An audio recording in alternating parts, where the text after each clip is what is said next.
Uminit ngayon ang usapan sa showbiz.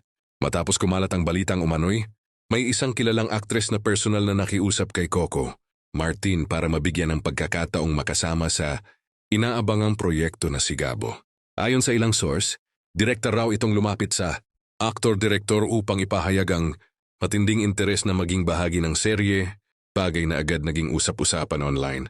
Hindi naman tinukoy kung sino ang naturang aktres, ngunit lalo pang naging palaisipan. Tuno sa publiko dahil sa dami ng artistang nais makatrabaho si Coco, kilala kasi ang aktor sa pagbibigay ng malalaking break sa kanyang mga proyekto.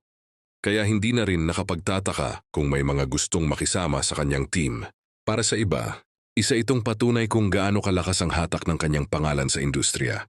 Sa kabila nito, may ilang netizens ang nagtanong kung patas ba ang ganitong paraan, lalo na't may mga artista ring dumadaan sa mahigpit na audition process.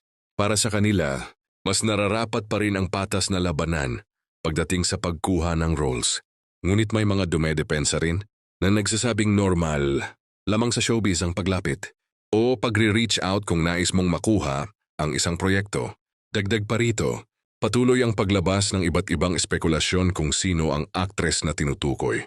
May isang pangalan ang lumulutang sa mga comment section, ngunit walang matibay na ebidensya na magpapatunay sa alinman sa mga ito. Hanggat walang opisyal na pahayag, mananatiling misteryo ang isyong ito. Sa ngayon, mas pinipili ng fans na tutukan ang mga susunod na update tungkol sa Sigabo, lalo na't inaasahan itong maging isa na namang malaking proyekto ni Coco. Totoo, maso hindi ang balita, isang bagay ang malinaw, malaki ang interes ng publiko sa serye, at bawat detalye tungkol dito ay tiyak na susubaybayan ng marami.